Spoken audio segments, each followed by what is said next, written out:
Let's now come to our exciting panel this morning, panel 12, Legal Instruments, Fiscal Policy and Accountability in Response to COVID-19 Pandemics, Indonesian Perspectives. So to kickstart this panel, let me invite Dr. James Gomez, Regional Director of Asia Center, to make some welcome remarks. Thank you, Dr. Ramcharan. Good morning, selamat pagi.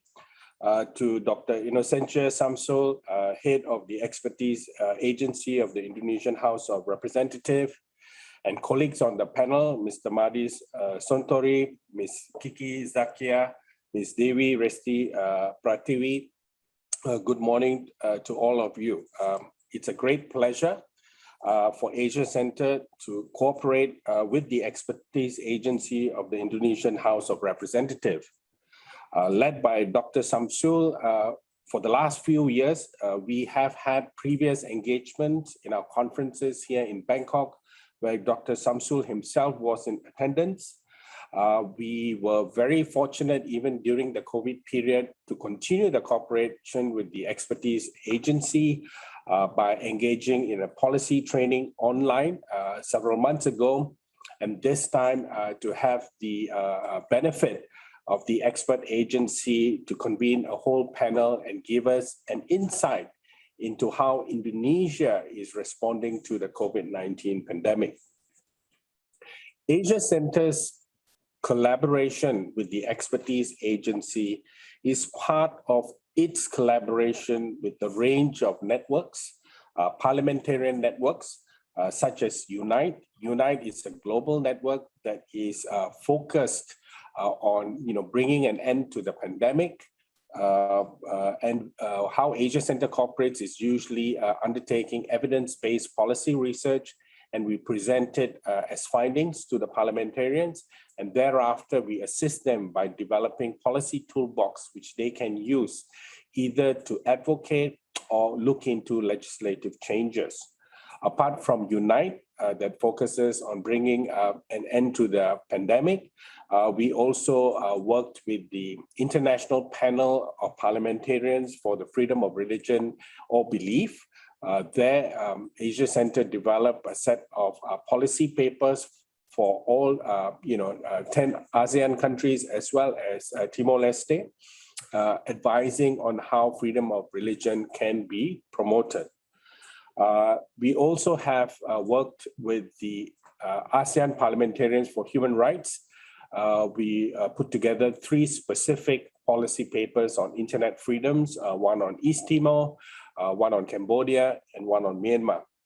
The aim is to once again present parliamentarians with a toolbox so they can look into how to move forward with issues related to privacy, data protection, as well as internet freedom.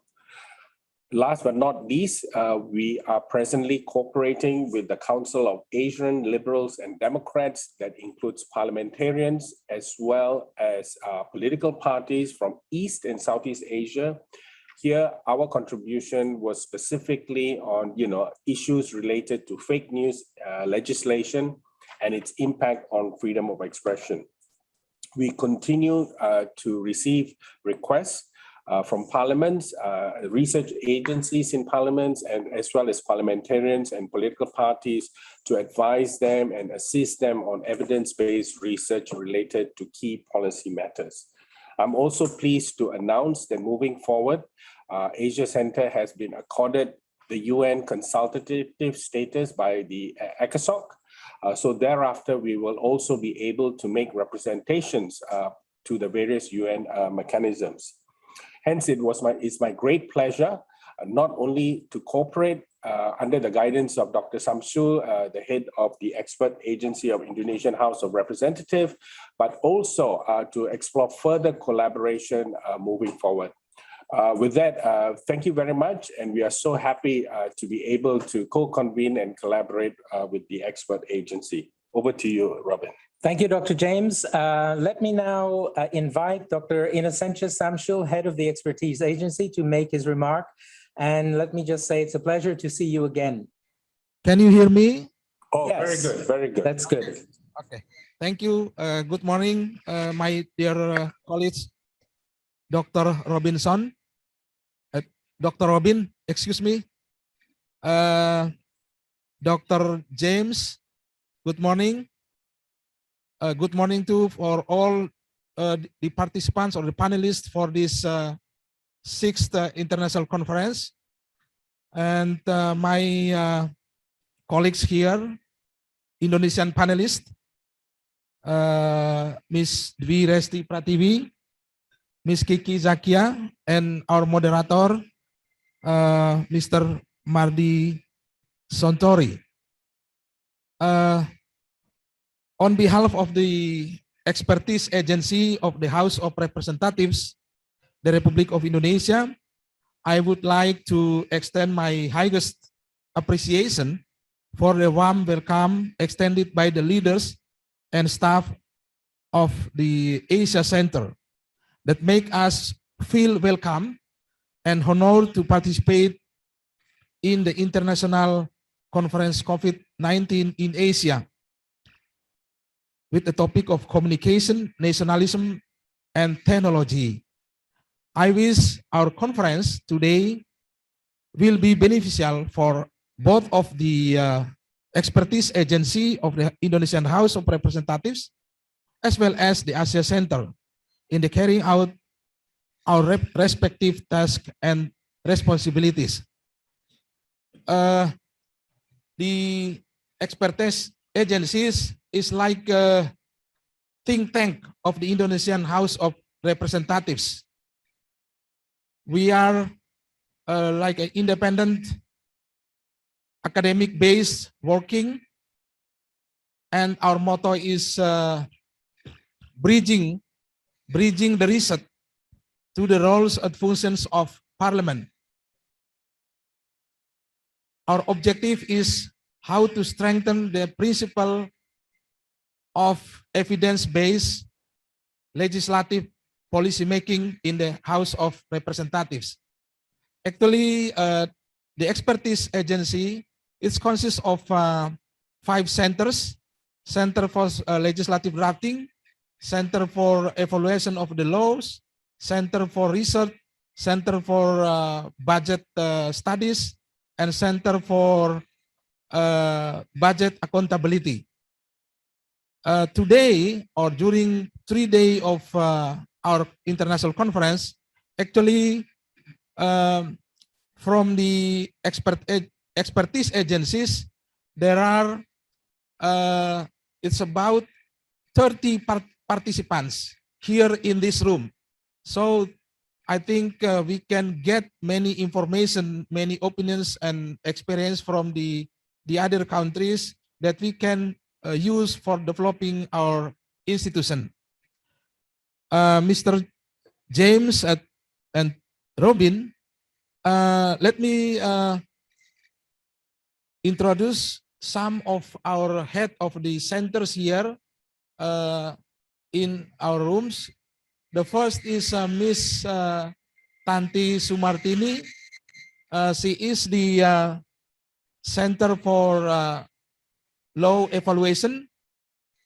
The second one is Miss Dr. Lydia Suryani. She is the head of the Center for Legislative Drafting. And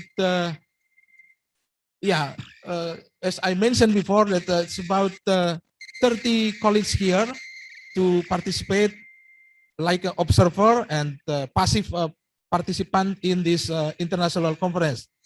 I hope that expertise agency will continue collaborate with the Asia Center, because I know that you are, or the Asia Center were very experienced as a think tank in the Asia, so we can learn more and get more information from you to improve our service in the House of Representatives. By this conference, we come here to share our experience in handling the the pandemic COVID in Indonesia, but actually we get many information, many knowledge from my colleagues from the other countries. So I should thank you very much for you all, and I hope that we can join in the other conference. Actually, as I hear that next year, maybe we can meet again, and I hope that we can go to Thailand, and we can meet and discuss more intensive. Thank you very much, Dr. Robin and Dr. James.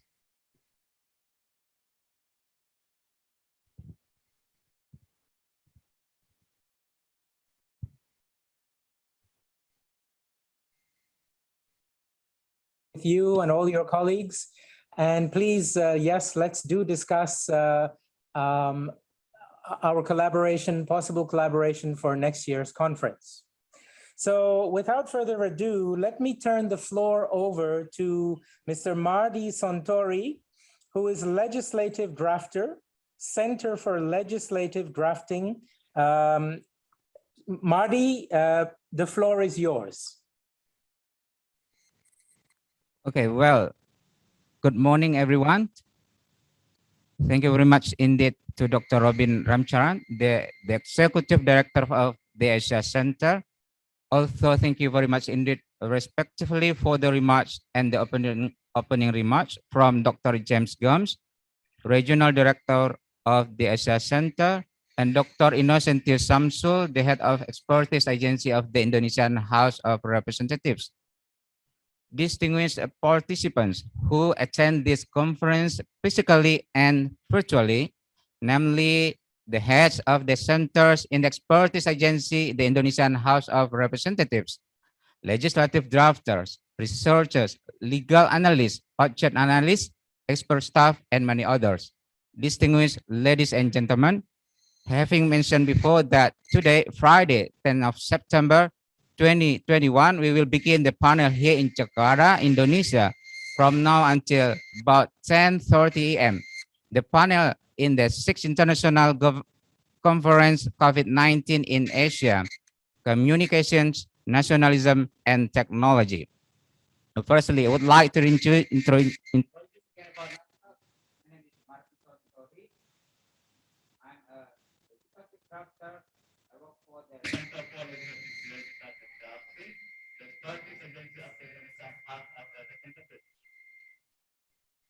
I'm the moderator for this panel here in Jakarta, Indonesia. The topic of panel is legal and accountability in response to COVID-19 pandemic in Indonesian society.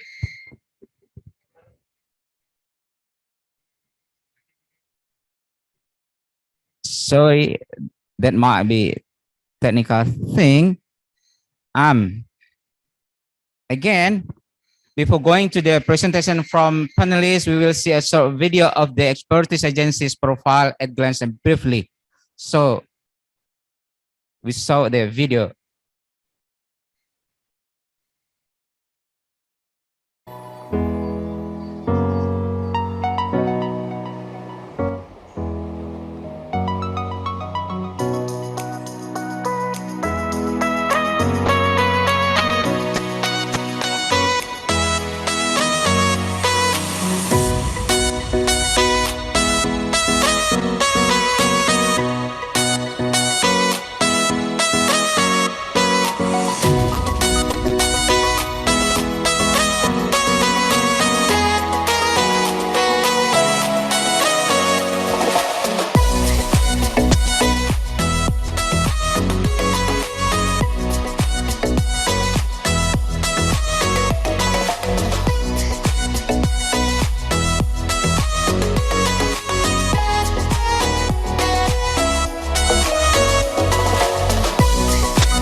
Okay, there is the expertise agency's profile and activities in a short video. The expertise agency is the parliamentary supporting system to provide support of the tasks and functions of the Indonesian parliament, namely legislation functions, the budgeting functions, oversight functions, as well as diplomacy functions. Now we will move on to the core program. There is the presentation by three panelists. They are Dr. Inosentius Samsul, and then will be followed by Ms. Resti and Ms. Kiki. There will be a question and answer session after all presentations. Please feel free to address any questions through the chat box or use the raise hand functions. Now I would like to introduce the first speaker, the first panelist. He is Dr. Inosentius Samsul. Currently, he is a head of expertise agency of the Indonesian House of Representatives. He is also prominent law scholars in Indonesia. He is also lecturer in the field of law in some universities, including in the Faculty of Law, the University of Indonesia. The topic that Dr. Samsul will present is the emergency legal instruments towards the COVID-19 pandemics in Indonesia. He will elaborate the legal perspective in handling the COVID-19 pandemic that nowadays occurs across countries and continents, including Indonesia. Now, I would like kindly to invite Dr. Inosentius Samsul to deliver his presentations for 15 minutes. Now, the floor is yours. Thank you, Mr. Mardi Sontori.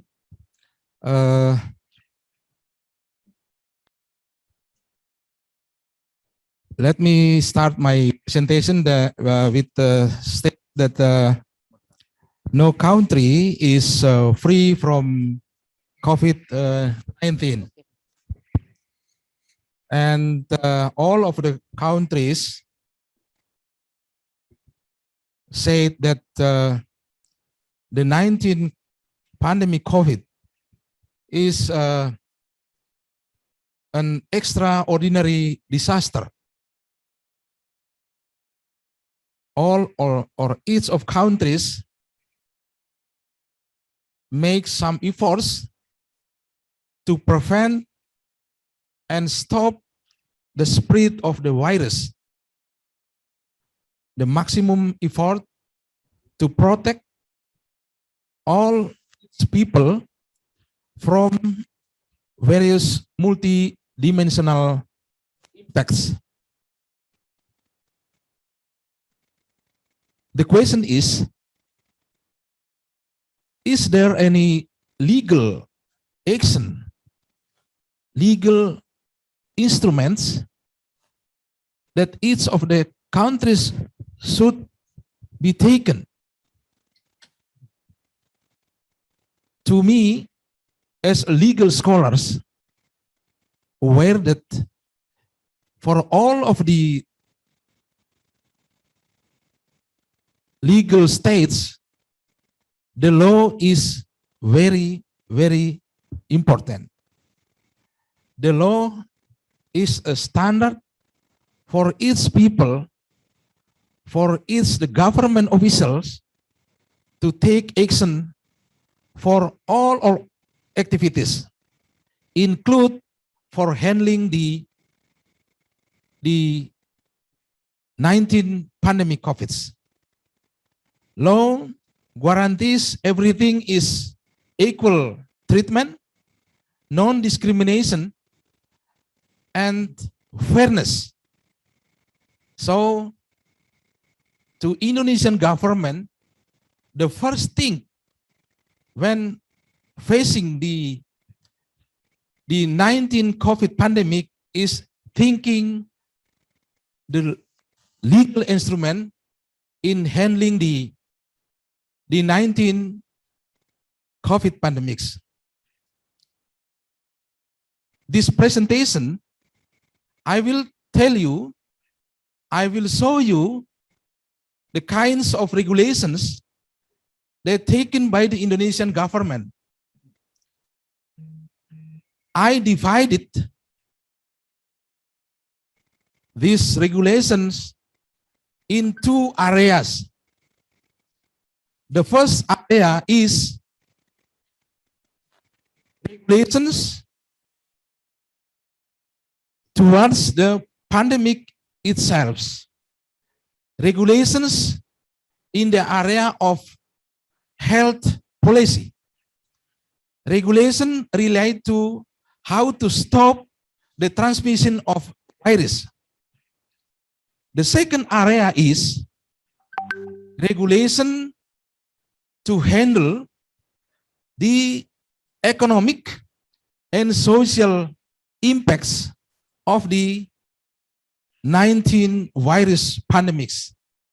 So in this time, I will explain how the two kinds of legal instruments working or running in Indonesia. You see that my title of the paper is emergency regulation. Maybe you ask, what is the emergency regulation? It is really occurred in Indonesia before this because at the first time in the pandemic COVID, the Indonesian government create or develop the government regulation in lieu and become the law number 2, 2020. And now let us start with the first area of the legal instrument concerning the pandemic handling related to the health sectors. I see or I found that there are 6 strategies, 6 legal policy that taken by the Indonesian government in handling the health sectors of virus 19 pandemic. The first, and I think this is the main strategy or the main policy is the government Indonesia stated or declared that the virus 19 pandemic is a disaster. This is non-natural disaster. The second one is the government of Indonesia stated that we have to use in handling the virus 19 COVID, the law on health quarantine. And the third is the law on contagious outbreak issues under the law number 4, 1944. So this is the main policy of Indonesia, declare that virus 19 is a non-natural disaster. So the question is, what the consequences if we state that this is a disaster? If the virus 19 pandemic as a disaster, we have to handle it in a very specific and extraordinary legal instruments. I want to tell you what very interesting in Indonesia. I see that one issue that full of debate in handling the COVID-19 in Indonesia is that Indonesia has never used the term of lockdown. Yeah, this is based on the quarantine law. Indonesia didn't use the term on the system of lockdown.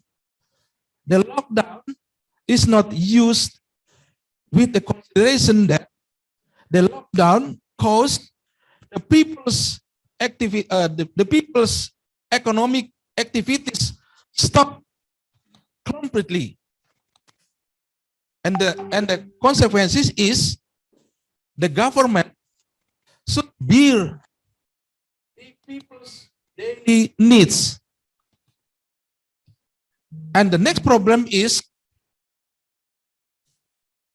the Indonesian economic will go worsen. And the other hand, the state budget will be heavier because the state budget should prepare or serve or bear the people's daily needs. That is why, and with the full of debate, the Indonesian system or system of handling the virus 19 didn't or don't use the lockdown strategy because it's a very, very bad for the people economics. The second area of agenda in Indonesia, the strategy for prevention policy.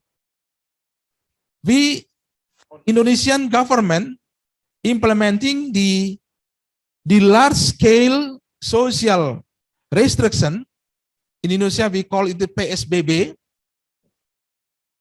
And now we change the PSBB with the restriction on the movement of people or community activities, what we call PPKM or Indonesian PPKM. Now, since being hit by the COVID-19 pandemic, the government of Indonesia has implemented policy to prevent the spread of COVID-19. Large-scale restriction or PSB was formed in order to break the chain of spreading the coronavirus, and social restrictions are meant to limit the movement of people and goods to the province, district, or city.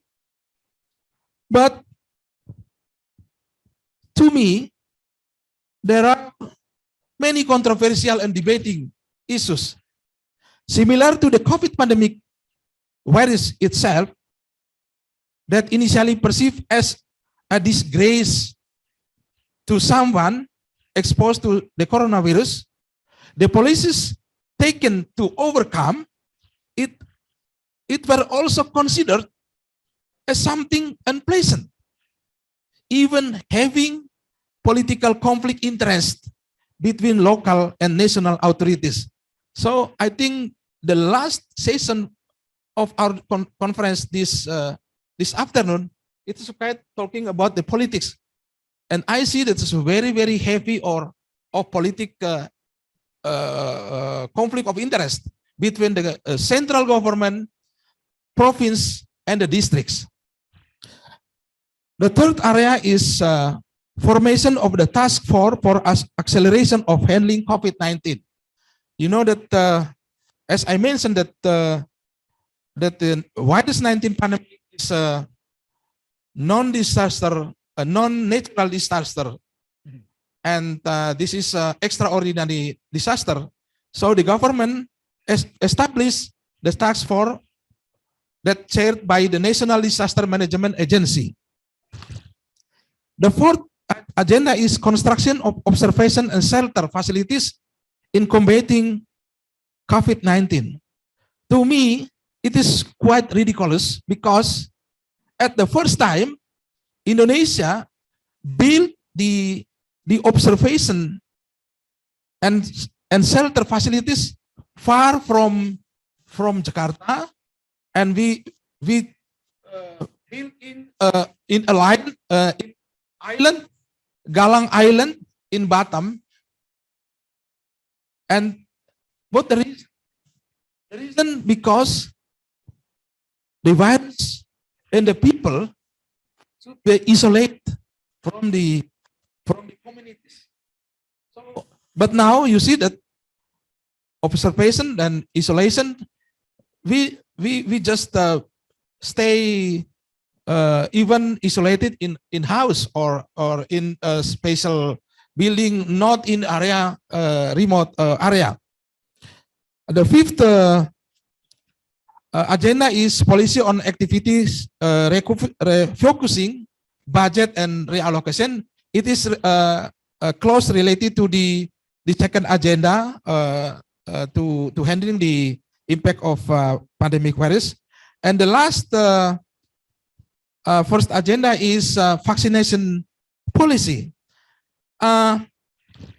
One interesting issue is that the vaccination policy is faced with two controversial issues.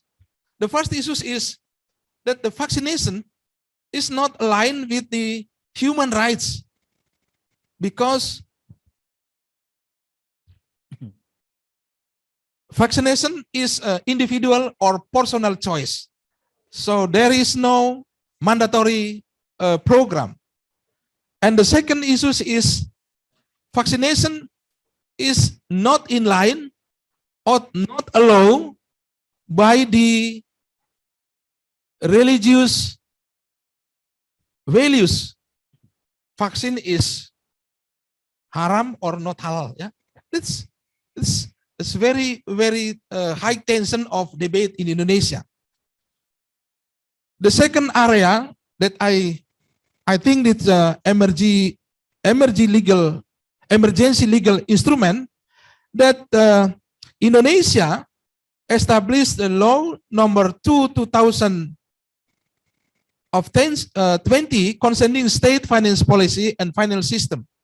My time is only 1 minute. 1 minute left. Nah, I just mentioned the critical issues there. The first issue is expanding the government authority, but in the other side, overriding the control rights and authority of the Indonesian parliament. So this is quite controversial. The second one is the second one is overriding authority of the Indonesian parliament. No approval for reallocation and refocusing the budget. And the third issue is addition of the authority of several institutions in handling the economic crisis. For example, for the authority for the Bank of Indonesia, Deposit Insurance Corporation of the Republic of Indonesia, Financial Service Authority, and Financial System Stability Committee, as we mentioned, and KSSSK. Moreover, I think it is a very critical from the legal perspective. Moreover, this emergency law number 2/2020, applies the legal principle of lex specialis derogat legi generalis, which means that special legal profession override general law professions. And these provisions also applies the legal principle of law posteriori derogat legi priori, which means that the new law, new legal norms override the old legal norms. One norms that override by those two principles is exemption from the corruption crimes. Then I think this is a big legal issues. So at the end of my presentation, my suggestion is Indonesia should turn back after we enter to the normal time, turn back the rights of the Indonesian House of Representatives to control, to give approval to the government action in reallocation and refocusing the budget. And the second issue is turn back that if there is an action to harming the state financial, should be a criminal. should be a corruption criminal and should be come with the sanction of criminal corruption law. Thank you. I think this is, and we can continue with the discussion. Thank you very much. Thank you very much indeed for your interesting presentations, Dr. Inosentius Samsul. It is also intellectually stimulating regarding how to handle the pandemic COVID in Indonesia with providing some legal instruments. Okay, now we'll move on to the next speaker. The next speaker is Ms. Resti Pratiwi. She is a budget analyst from the Center for State Budget Studies. And this center actually provides support for the Indonesian Parliament in the function of the budgeting issues. And Ms. Resti will discuss about the impact of COVID-19 pandemic on economy and digital acceleration in Indonesia, fiscal policy response and challenge. For the next 15 minutes, the time is yours, Ms. Resti. Okay, thank you very much for the opportunity, Mr. Mardi. And good morning, everyone. Good morning, all the panelists, and good morning, all audience in this room. Today, I'm going to present my paper entitled The Impact of COVID-19 Pandemic on Economy and Digital Acceleration in Indonesia. So my paper will focusing on how the government respond this impact through the fiscal policy and what is the challenge. So these are my outline, and I will begin my presentation, explain the background. So as we know that the pandemic really impact to our lives, it's not only impact to the health system, but also it affect to the economy. So last year, many countries experienced an economic recession, and the global economy shrank by 3.6% in 2020. And Indonesia also experienced a contraction at 2.07% in 2020. So in responding this pandemic, the government then enacted the law number 2 of 2020 concerning state financial policy and financial system stability in handling the pandemic. And the law also mandated the government to implement a National Economic Recovery Program, or we call it PEN program. So the PEN program is focusing on recover our economy in both demand and supply side. And it's focusing on 5 sectors. There are a health measure, social protection, business incentive, SME support, and also a regional government support. And from this program, the government also spent for almost 40 billion US dollars, or it equals to 40% to our state budget, or 3.5% to our GDP. And since the pandemic has not over yet, and the government then increased the budget by 20% in 2021.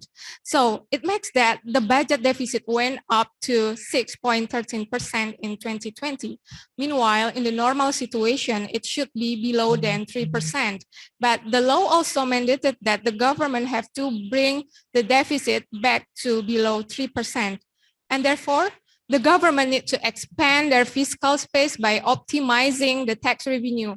So one of the measures is that by taxing the digital economy.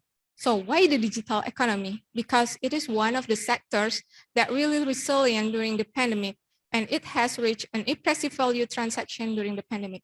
So my paper, my research question is, what fiscal policy has government taken in responding the digital economy potential, and what are the challenges in taxing digital economy? So first, I will briefly expand how the pandemic impact to our economy. So actually the pandemic really changing our consumption behavior. So the graph shows that the consumption expenditure, especially for the food and beverages, the transportation, hotel and restaurant was declining dramatically. And since the consumption, the household consumption contributed for almost 56% to our GDP. So the declining our consumption will be impact to our economic growth. So last year, we experienced the contraction at 2.07%. And on the other side, the pandemic also accelerated the digitalization. the enforcement of the social distancing, also the lockdown policies, it lets the customers of Indonesian customers increasing their online shopping to fulfill their needs. And the graph also shows that during the pandemic, especially in the lockdown period, the online search on food and beverages was increasing dramatically. It shows that the internet already become our basic needs. And the internet not only open our access for shopping, but also it provide access to the healthcare, education, working, and entertainment. And also because of this, the internet users increasing dramatically. So currently there are more than 196 million of Indonesia already access to the internet. And it also makes that Indonesia become the fourth largest internet users countries in the world. And it also making the digital economy also increasing. So the value of transaction was expected to reach 44 billion US dollar, or it growing by 11% compared to 2019. And as we know that also many of us, many Indonesian customers purchasing so many digital services such as streaming movie, listening music from Spotify, using Zoom, and etc. From which is this company coming from the overseas, and then these companies, these overseas companies, generate so much profit from our customers, from Indonesian customers. So if the government do not imposing tax on the digital business, we will getting two major problems. The first one, we will lose our potential revenue. And the second one, it will create an uneven playing field between the domestic taxpayers and offshore suppliers. So basically, the taxation of digital economy already become the main agenda of many countries. But however, our current international corporate tax convention with its traditional permanent establishment doesn't capture the new digital business model properly. So the convention stated that the foreign company or non-resident company is subject to tax on their profit business if only they have a permanent establishment. In this case, they must have a physical presence such as office, factory, warehouse, and etc. Meanwhile, for the digital economy, without having physical establishment, this company can easily selling their digital services and products to many countries, and then they can generate the profit from the electronic transaction, and then they shift this profit from the destination countries to the countries they are coming from. So of course, it will be considered unfair for the destination countries or the market countries, and it legitimate as a best erosion and profit shift, or we call it the EPS practice. And actually these problems already became the main concern of OECD along with more than 130 countries. So they are trying to address the tech challenge of the digital economy under the BEPS initiative actions. And the negotiation actually already started since 2013. However, the agreement, the multilateral agreement has not reached until now. And actually, since the pandemic began, the negotiation is getting more intense, and more than in July 2021, 130 countries joined the statement establishing a new framework for international tax reform. So there will be some of the key elements of the current international tax that will be revised to be adjusted with the current digital business model. However, the finalization of agreement will be expected in October 2021. Well, actually, this is already have been delayed for so many times. And so while waiting for the final agreement, some countries are already taking unilateral action by imposing tax on the digital business. So they introduce a new tax, which is digital service tax, for example, France, UK, Italy, and many more. And the tariff also vary from 1% to 7.5%. So what the government have done? So the government of Indonesia responding the digital acceleration in order to create a level playing field between the domestic taxpayers and the foreign suppliers by enacted the law number 2, 2020. Well, this law actually concerning on in handling the pandemic, but this law also includes a provision on taxing of the digital company, a digital business. So the first is the corporate income tax obligation. So the government introduced the significant economic presence. So for the foreign companies or multinational technology companies that already met this SEP criteria, they will be deemed to have a permanent establishment. So by this, the government then imposing the corporate income tax to these companies.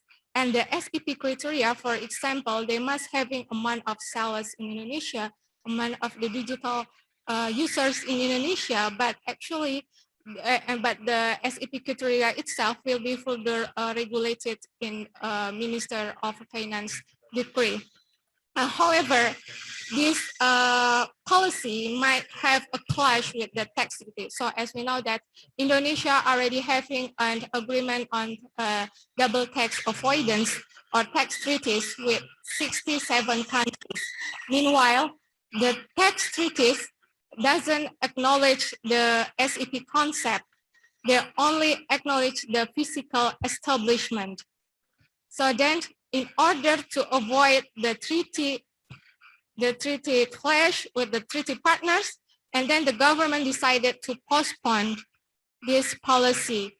And in anticipating the clash, the treaties problem, actually the government also introduced the electronic transaction tax, which is quite different with the income tax.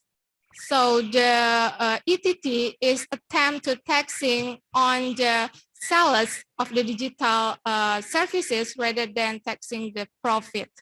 So again, since the global consensus has not met yet, it might causing a multiple payment and double taxation for these companies. And it might the conflict between the taxpayers and the tax authorities. And it also threatens our export as well. So that in order to avoid the conflict, the government then postponed this policy as well. And the government then focusing on implementing value-added tax on intangible foreign goods and services. So it is a consumption tax. The Indonesian consumer will be imposed 10% VAT on the digital services or products that they purchase from the foreign traders, foreign sellers, or foreign e-commerce. And then in order to collect this VAT, the government then appoint these companies, these multinational companies or e-commerce to be a VAT collectors. And to be a VAT collectors, they must meet some threshold. For example, having a transaction value with Indonesian customer more than 40,000 US dollar per year. And then there are 12,000 users that visit their e-commerce from Indonesia in a year. But again, since it's a new policy, the government, especially the digital, the Directorate General Tax or DGT, having a difficulties to attract overseas digital business to be appointed as a VAT collectors due to lack of data and information of the digital transactions. And another issue is that there is a lack of law enforcement on non-compliant VAT collectors. So actually, the law number 2 2020 also mandated that there are two kinds of sanctions. The first one is administrative sanction, and the second one is the disconnected access to Indonesia market for the non-compliers. But for the first administrative sanction, it referred to law on taxation procedures or KUP, which is it's an outdated law, and it still maintains the traditional dispute settlement mechanism, which is its penalties or sanctions do not meet. It's really hardly to apply in the digital business. And the third issues is the determination of consumer criteria for digital product is easy to ignore, since the determination is proving by the IP address from Indonesia or the telephone numbers. But by using the VPN, actually the Indonesian customers can using another country's domain, so they can avoid from the tax. And my recommendation is that the longer government postpone this policy, the more that potential review will be lost. And actually, we have a big market of the digital, the big size of the digital market. And so that actually in the government of Indonesia having a bargain power to encourage global consensus on taxing digital economy, and also ensures that multinational company business pay their fair share of tax everywhere. And also the government needs to revise the law on general provision and taxation procedures, or KUP, which still maintain an old conventional tax dispute settlement mechanism. Well, actually this law are still ongoing on the revision between the legislative and also the government. And also the DGT must enforce data exchange from financial institutions, such as with bank and the credit card transactions. And the fourth is the government needs to take serious action for Indonesia customer who use VPN to avoid the tax.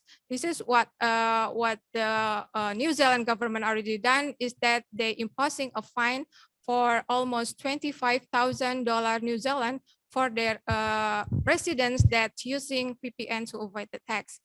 And the last one is that the government need to improve the tax administration as well as tax authorities' human resources capability. And the important thing is improve the use of information technology to adapt with the recent business development.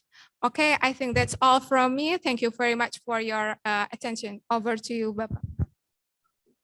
Okay, that's a perfect time.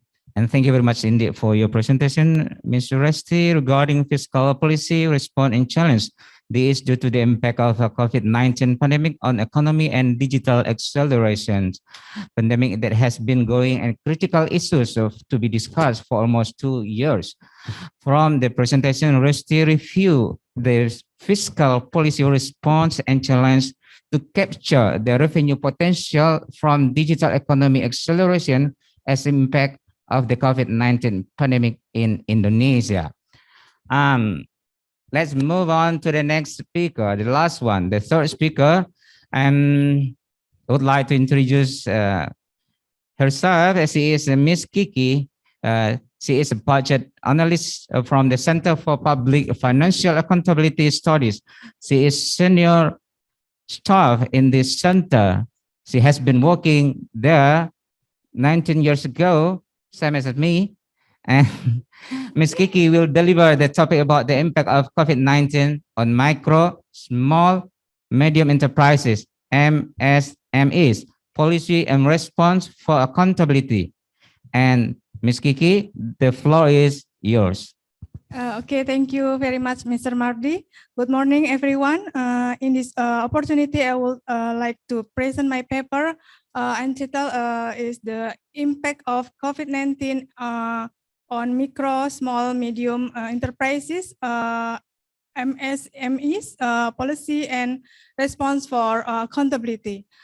Before I start to explain my paper, I want to give some outlines. The first one is the background of the important reason of MSMEs in accountability, especially on COVID-19 pandemic. Next, the problems accountability in three stimulus policies of MSMEs in the case capital assistance. And the last one is the recommendation for the accountability problems of MSMEs in COVID-19 pandemic.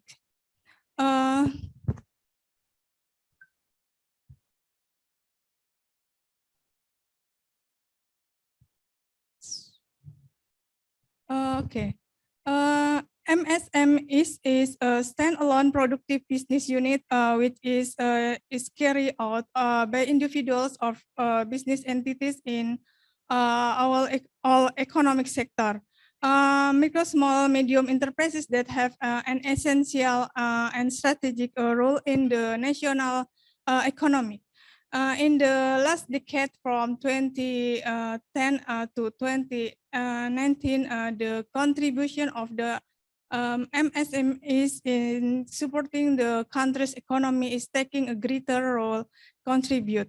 For the example, the contribution of MSMEs is 60% of GDP, consisting of 37.77% micro-scale enterprises and 13.70% for medium-scale enterprises. This graphic represents that before the COVID-19 pandemic, the number of MSMEs increased. The competitiveness of Indonesian MSMEs relative low, especially in the managerial aspect of the business. This emergence of the COVID pandemic has created a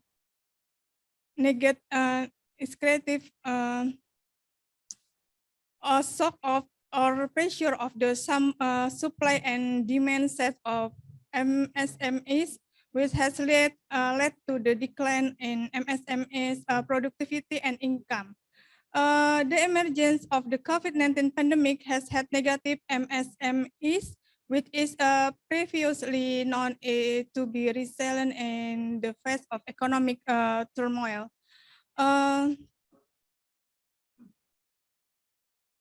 Ever since the COVID-19 pandemic, many MSMEs have gone out of business. They cannot survive and continue their business and even worse. Also, many MSMEs cannot pay their debt or loan. In response to the condition, Law Number 2, 2020 established a National Economy Recovery PEN program. Policy.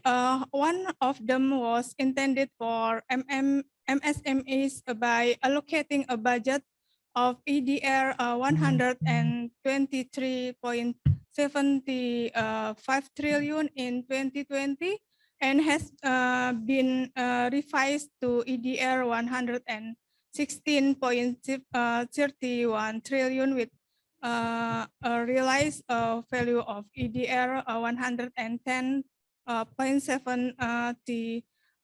trillion, about 95.22%. As for 2021, the PEN budget allocation to support MSMEs and corporate financing is EDR 146.6 trillion.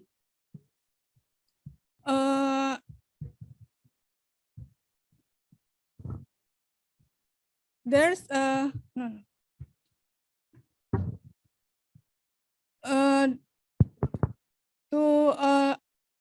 in addition to allocating the budget for MSMEs, the government also makes MSMEs policies in the capital assistance. They are the first productive special presidential aid micro business productive assistance or BPUM.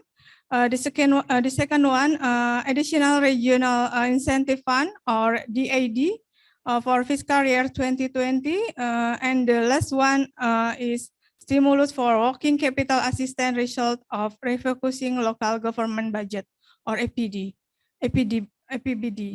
There are problems in the implementation of national economic recovery for the MSMEs, which include inaccuracies in the distribution, incompatibility of data, and incompatibility of the use of the PEN assistance. Therefore, the large of MSMEs budget allocation must be realized with high accountability.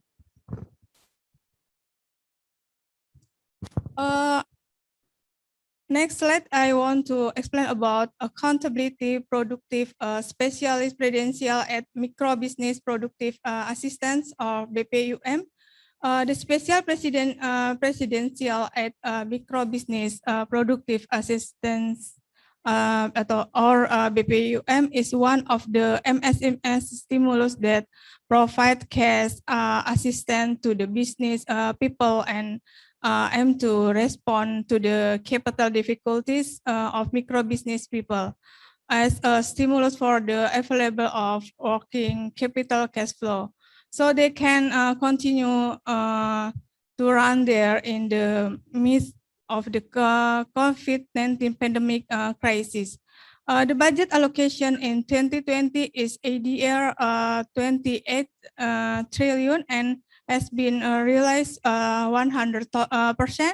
And in 2021, the budget allocation for BPUM is ADR 15.36 trillion.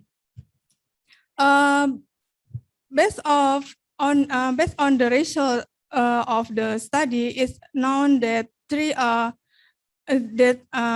there are still several accountability problems in the implementation of MEs in the BPUM stimulus policy, including first, the problems related to the data of prospective BPUM recipient that do not meet to the criteria and requirements as stipulated in the Ministry of Cooperation and Small Medium Enterprises number 6 of 2020 concerning BPUM. Second one is the incomplete recipient data and delays in distribution due to verification, duplication, substances beneficiaries who are not registered in the beneficiary degree and recipient whose business location are difficult or not found. The third is the condition of monitoring and evaluation is already less than optimal for the implementation of BPUM. First, lack of supervision on the accuracy of distribution and utilization of BPUM by its destination. The last one is one of the purposes of monitoring and evaluation is transparency in the implementation and distribution has not been unfulfilled yet because the access is difficult to identify the recipient of BPUM. Next slide is accountability of additional regional incentive fund or DED for MSMEs. The regional incentive fund is allocated to provide incentive of award to region for the performance of local government in improving and achieving performance in the area or regional financial governments, public services, basic public services, and community welfare. Ministry of Finance allocated IDR 13.5 trillion for the fiscal year 2020, and the emergence of the COVID pandemic persuaded Ministry of Finance to set an additional DAD allocation for the 2020 fiscal year of 100 EDR 5 trillion, one of which is prioritize of regional economic recovery, including support small and medium industries, cooperatives, MSMEs, and traditional markets. The AD allocation for fiscal years 2021 is IDR 13.5 trillion with no additional DAD, which will entirely be used to support economic and health recovery due to the impact of COVID-19. Additional DAD, which is not be used for the recovery of MSMEs, is one of the various MSMEs management accountability problems. such as the use of additional DAD for food security affairs matters and focus on infrastructure development through the incentive working program and so on. Refocusing APBD for working capital assistance. One of the MSME's stimulus policies is the working capital assistance from the regional budget refocusing. The stimulus of working capital assistance from the refocusing of the regional revenue and expenditure budget or APBD is financial assistance given to MSMEs. There are several problems based on some research such as not all regions have sufficient PBD for working capital assistance stimulus to MSMEs. Several regions such as Cianjur Regency, which have focused the APBD for MSMEs working capital assistance, but have not distributed it yet evenly. And Cirebon City providing stimulus for working capital assistance based on this principle of equity and not based on a specific criteria. After almost 2 years since the emergence of the COVID-19 pandemic that has not ended until now, neither the PAN policy, particularly for MSMEs, has been intended beyond 2021. So all it takes improve steps to overcome various problems of accountability for MSMEs by stakeholders. Refers improving the accuracy of the target distribution of the MSMEs recovery budget through the synergy of monitoring, evaluation, and supervision between the regional government and the central government, as well as the internal supervisory apparatus.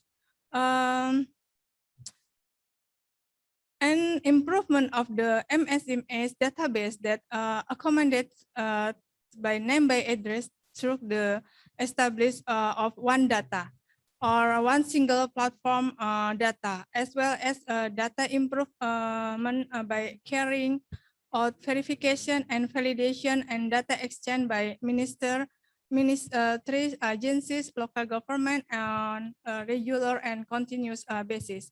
The second one is optimizing the use of the MSMEs recovery budget for more productive use through mentoring and the effectiveness of the MSMEs budget for more productive use through survey that can reach a large number of respondents.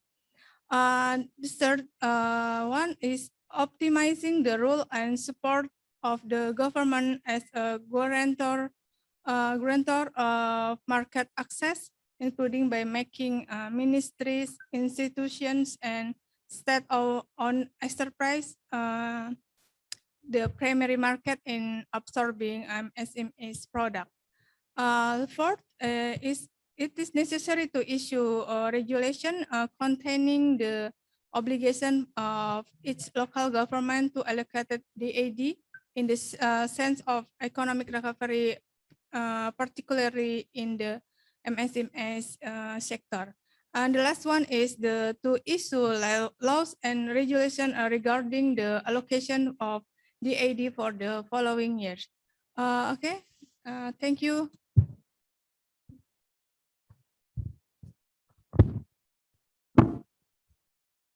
Okay, thank you very much indeed again to Ms. Kiki, having presented that in her presentation determine whether the MSME's budget allocation has been accurate on target and implemented by the applicable laws and regulations. Ladies and gentlemen, I would like to say hello again for the audience who are attending physically here in the room in the Jakarta, and also audience attending this international conference virtually. We move on to for another 25 to 30 minutes for question and answer sessions. Please feel free to address any question for registered participants through the chat box or use the raise hand functions. I have one. The participant would like to ask Nukila Efanti. The rules is please briefly introduce about your name and then where do you come from and for what institution do you work for and to whom you would like to ask the questions. So please welcome Nukila Efanti.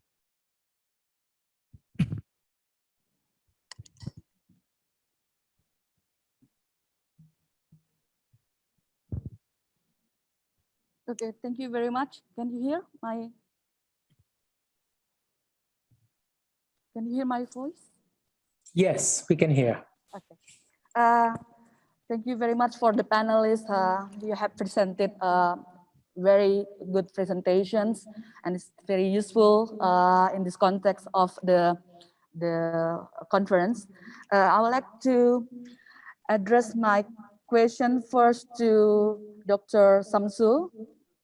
How is Parliament in its functions, such as scrutiny function and the legislation function, in responding to the policies issued by the government in the form of law and program intervention, such as social protection restriction movement and vaccination policy, and what is the role of the civil society in this regards? And the second question addressed to Ms. Resti. What is the urgency for the government to revise the general provisions and taxation procedures, which is still maintained that you've said an old conventional tax dispute settlement mechanism? Thank you.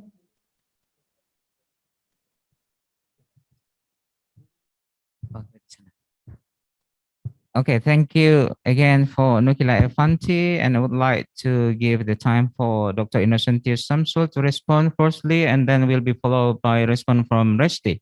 And Pak Sensi, please.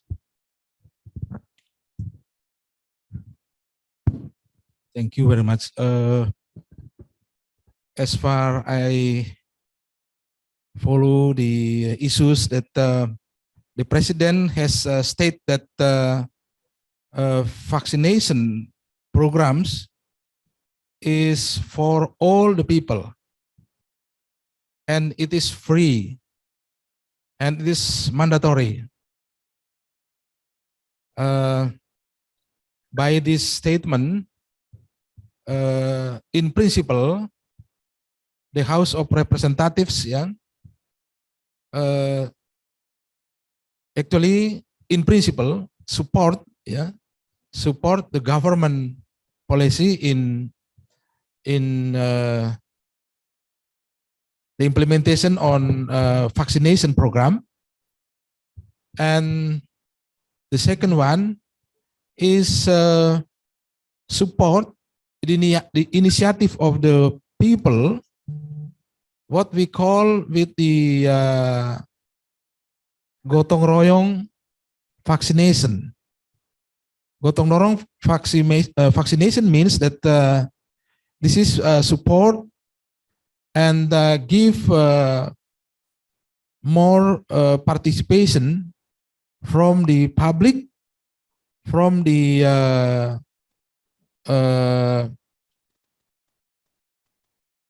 civil society, even from the state-owned enterprise, BUMN, from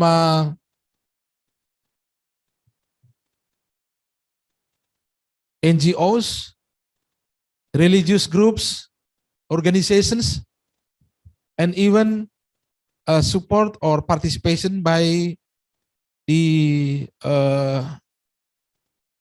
academic or education institution for university, high schools. They support and they do the vaccination programs. I think this is the all opinions and all on trend in Indonesia that vaccination is for all, yeah. And it is free, funded by the people, funded by the state. And there is some NGOs or civil societies that support and participate in this program. And the second one, what's it?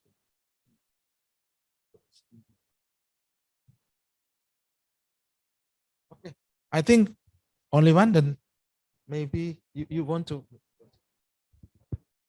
Okay, Nukila, I'm trying to answer your question regarding why the urgency of the revision of the law on KUP or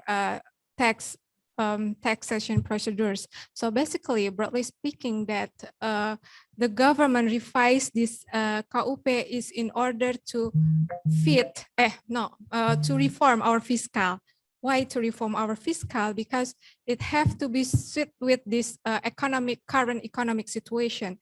So the government have to revise the law so that this revenue, this our tax, can stimulate our economy, because it's already outdated law, which is the last version is 2009.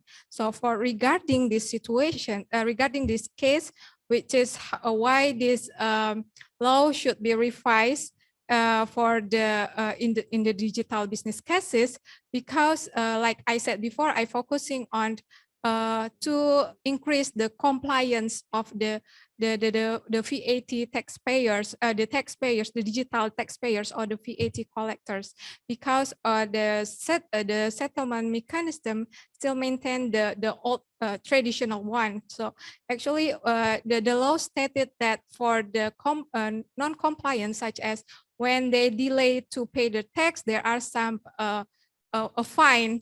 And if the taxpayers do not allowing this regulation, and then the dispute settlement will be in the tax court. So if this digital business doesn't have a physical establishment, so it hardly to be applied in Indonesia. Actually, it's so basically it's outdated law, so have to adjust with the current condition, current economic condition, as well as the digital business model. So in this case, the revision is needed to increase the compliance of the taxpayers. Okay, am I answer your question? I think that's all. Okay, thank you very much for your response, Resti and Dr. Inosentius. Samsul, and we would like welcome Dr. Robin will ask a question from the Asia Center. So please, Dr. Robin. Thank you very much, Mr. Mardi. I have maybe 3 quick questions for each of the presenters. And the first one goes to Dr. Inosentius. Dr. Inosentius, I wonder, I assume in asking this question that the expertise agency has the ability, the capacity to issue independently consultation papers for the members of parliament and for the wider public. So in such a consultation paper, I wonder what you would say, what advice you would give regarding 2 things. In all of the legislation that you have pointed to, and in handling such a pandemic, you know, a white paper, for example, on guidelines to handle a pandemic situation. What would you say are the provisions about the limitations of rights across the 3 or 4 legislations that you have talked about? And more specifically, I wonder what those legislations say about the role of the military in responding to such a non-traditional crisis. So that's to Dr. Samsul. The second question, it's probably more of a comment than a question, is for Ms. Resti. I wonder, it's very interesting, the current developments in relation to tax policy and so on, of multinational, in relation to multinational corporations.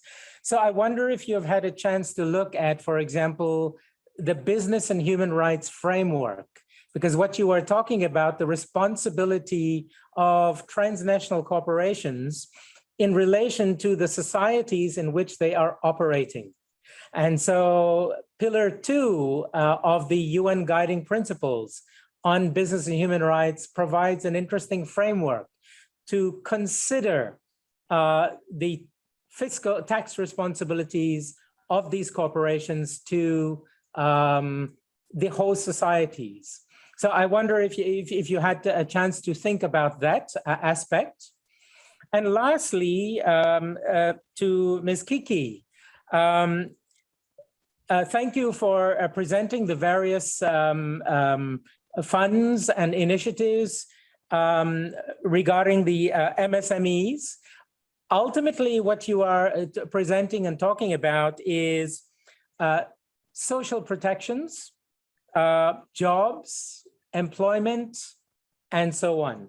And I wonder if you have had a chance to analyze not only the details of the various initiatives you have outlined, but is there a sense as of now of the impact of whether these initiatives and funds are properly responding at the national or regional or municipal level? So I will leave those three questions for the panelists. Thank you. Thank you very much for your questions, Dr. Robin. There are three questions to Dr. Inosentius Samsul, and also there is one to Resti and Kiki, respectively. So the floor is yours, Dr. Inosentius Samsul, to respond or answer the questions to Dr. Robin. Thank you, Dr. Robin. First is related to the non-military role of the Indonesian military in handling the pandemic or virus 19 pandemic. Basically, as I mentioned that when the Indonesian government state that or declared that the virus 19 pandemic is a disaster, as a disaster, it means that open and force the all national resources to involve in this program or activities. I mentioned that there are three main law or regulations: regulation on health quarantine, regulation on outbreaks, and the third one is regulation or law number 24/2007 on disaster. Based on the law number 24/2007 on disaster, there is a space, there is a functions or a task for the military to involve in the disaster management.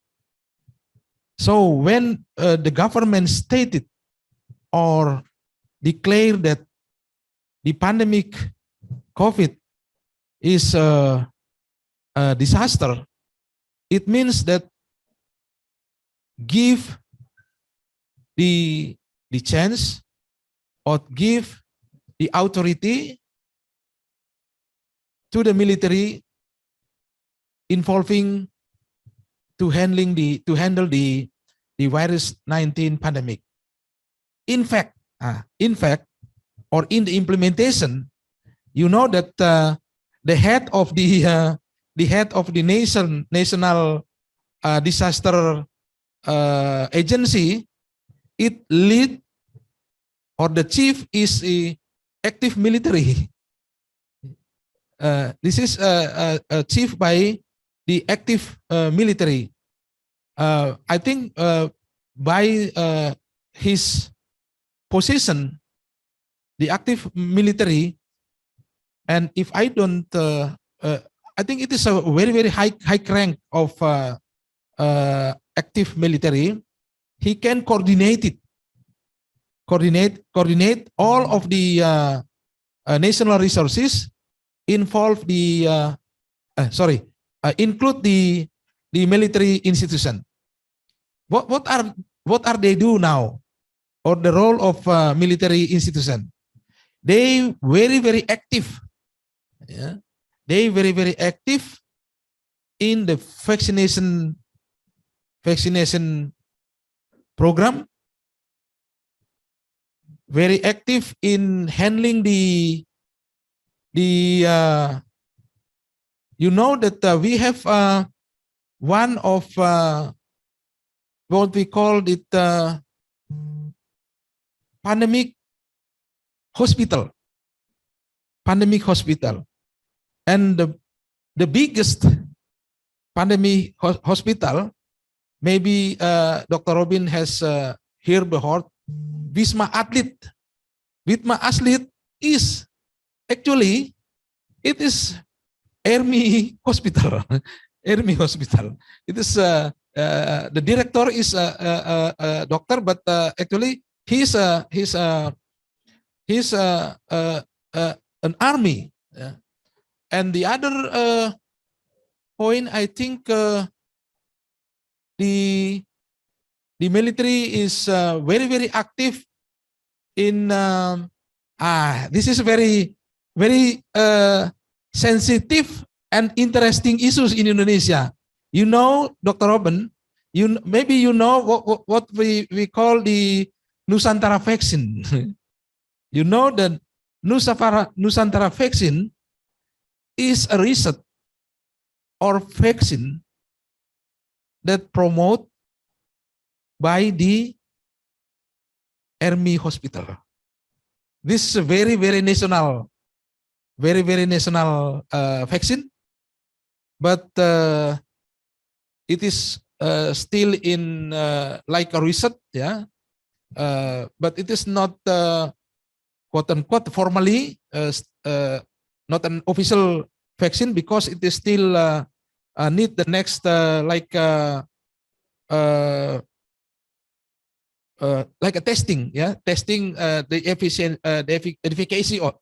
efficacy of this vaccine.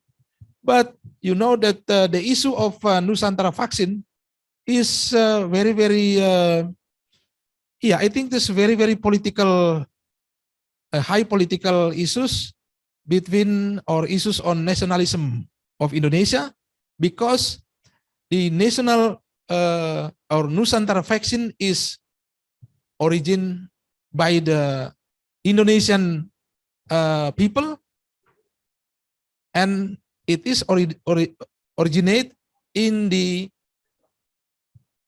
army hospital. So I hope that you can understand what I mean. The second issue is about the human rights. The human rights, as I mentioned before, that many groups of activists, but I see that more of them is an individual movement, individual express that the right of health is very, very personal. So is not allow the vaccination program as a mandatory to all of the people, So some of the people refuse or not, don't don't want to get a vaccine because they think that this is my right. So the government should limit it, his authority to give vaccination to the people. I think this is the two issues that very controversial. But for the participation of military, I see that it is a very firm, legal as a non-military action, and in fact, the military institution, I think it's very helpful for us. Thank you very much, Dr. Robin. Thank you, Dr. Inosentius.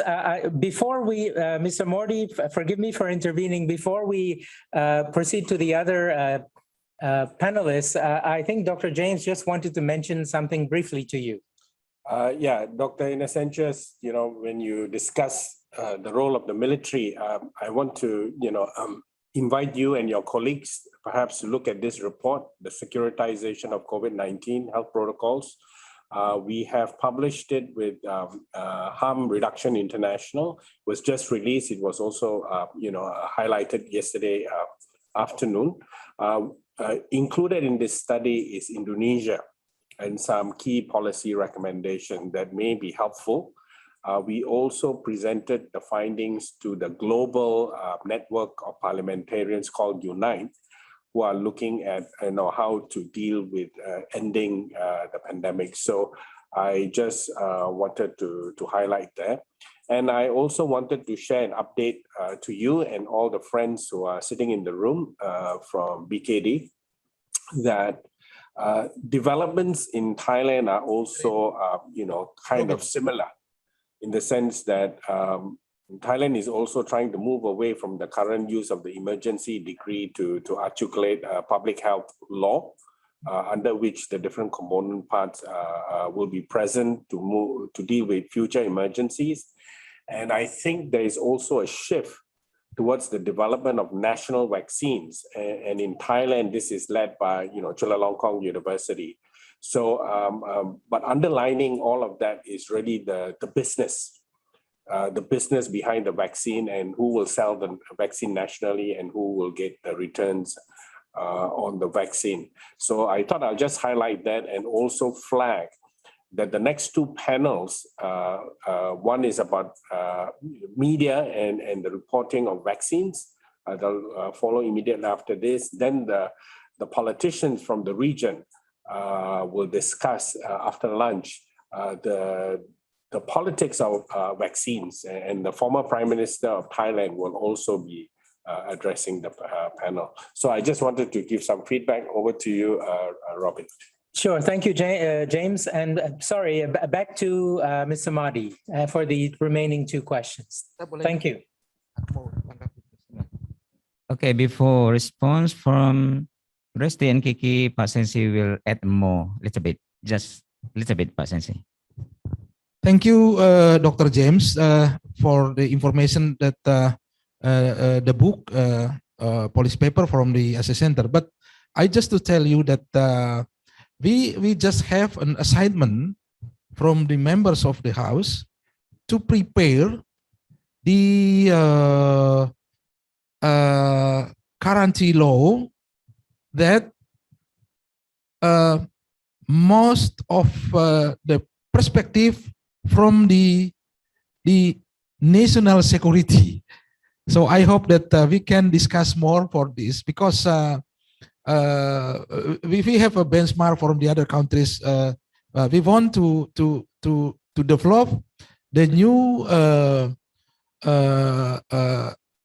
quarantine system, that the main issues is the national security system. We just got this assignment 2 weeks ago, and then I just form a group of researchers, legal drafters, to try to draft a policy paper, and maybe it will be come with the like academic paper or draft bill of Indonesian new quarantine laws. And I hope that we can get your literature, your reference to improve our report. Thank you very much. And of course, we will revise the quarantine law to include, to accommodate some international standards. Some international standard, for example, law number 5, 1994, concerning the ratification of the United Nations Convention on Biological Diversity. Law number 7, 1994, concerning ratification of the agreement establishing the World Trade Organization, and law number 21 of 2004, concerning the ratification of the Cartagena Protocol on biosafety to the Convention on Biological Diversity. So thank you very much your information, the securitization of virus pandemic program, and to me it is very, very useful, and I hope that we can discuss more deep on these issues next time. Thank you very much. Thank you, Dr. Inosentius Samsul, and the turn for Resti. But I think there is also the question from the floor. I think you might answer for this as well. The question is, how much funding the state should default to education during the pandemic, and what infrastructure should be in place to support it?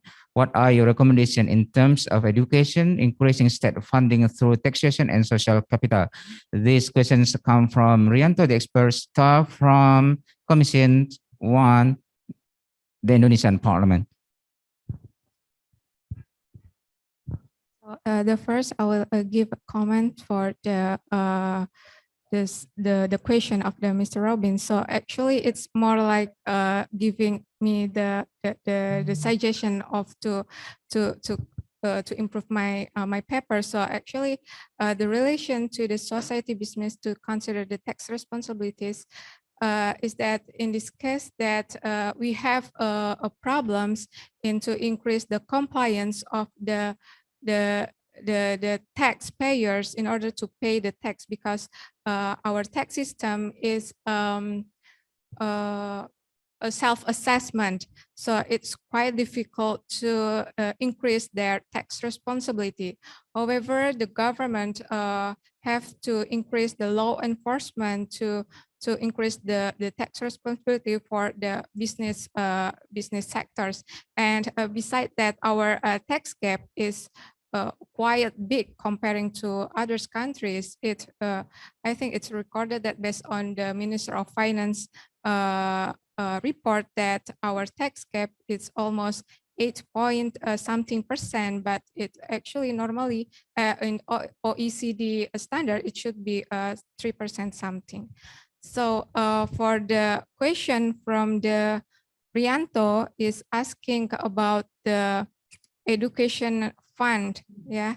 So actually in our constitution also mentioned that education have own allocation budget. So our budget, so the education allocation was 20% to our budget. So actually the education itself are the main agenda of our government. So for during the pandemic, there are many programs from the government to increase the education, especially because of the lockdown policy. So the students have to do a study in their house. So one of the measures is by giving a subsidy of internet data package, for example. So for the infrastructures, yes, we are still ongoing to improve the infrastructure for the education, and because it's already main agenda of government. And also regarding the fiscal policy 2022, the education development already become of our main structure reform. So in this case, yeah, education already became main priority for the government. Okay, I think, yeah, that's all. Okay, let's Kiki. We have just 1 minute left. Just a quick response for the last question from the Robin. Please, Kiki. Okay, thank you for the question, Mr. Robin. However, our study is not covering the impact of those various incentives toward Indonesia GDP. But currently in the second quarter, our GDP increased by 7.7%. We can assume the policy worked. But still we haven't really examined exactly how big is the impact of those incentives for MSMEs toward the Indonesia economic or GDP. Okay, and that's all. Thank you. Okay, thank you very much, Titi, for your response to the Robin's question. And the last one to Dr. Samsul, just a quick response. Do you see a way out of emergency legislation to a more normal law in dealing with the future health crisis? This comes from Asia Center as well. Okay, thank you. I think this is a quite difficult questions because you know that the legal institution itself, it is not separate from the good governance, accountability. So I think that is for the future. The key issues is how to establish the normal law, but support by the strong but good governance. I think the support issues is good governance. If we see in the emergency norms, for example, talking about the corruption, talking about the right or the right of the house, if we can handle the corruption, it should not took it in emergency. It is a normal, no corruption. Or when the relation of check and balances between the executive and the house, it's running well. I think no wonder this the control approval of the house, it's good, but in practice the control of or approval of the house, it's more political, more political intrigue like that. So I think the key issues for the good legislation or for the normal legislation is based on a good governance, accountable governance. So we can implement the new law that it is running for every situation, every weather, even in disaster or even in the pandemic situation. I think this is a very narrow opinion, but it is we have to make a long reflection how to make the law running well and the people feel or get the result of the implementation of the law. Okay. That's my, maybe it's a very philosophical answer, Dr. Robin. So very sorry for that. Thank you very much. Okay, thank you very much for a response from Resti, Kiki, and Dr. Inosentius. Samsul. We are near to the end of this panel today. Has been presented and responded by the speaker or panelists from our panel in Jakarta, Indonesia, regarding legal instruments perspective fiscal policy perspective, accountability perspective. Those insights might enable our country, Indonesia, to overcome the impact of the COVID-19 pandemic. I would like to end our panel here, and I wish our conference today will be beneficial for our country, particularly to the expertise agency of the Indonesian House of Representatives, as well as the Asia Center, and also for all participants and all partners. And we are BKD, the expertise agency, ready for future collaboration. We do hope we still well and optimistic to see our future. Finally, I'm looking forward to seeing you next year in the 7th International Conference. Hopefully it will be conducted offline or meet in person in Bangkok, Thailand. Hopefully. I would say thank you very much for kind attention, collaboration, and participation. Again, thank you very much indeed, and big applause for all of us. And then the floor, I return it to the Asia Center, Dr. Robin or Dr. James. Thank you again. Thank you, Mr. Modi, and we look forward to being in touch and hopefully to seeing you in Bangkok next year.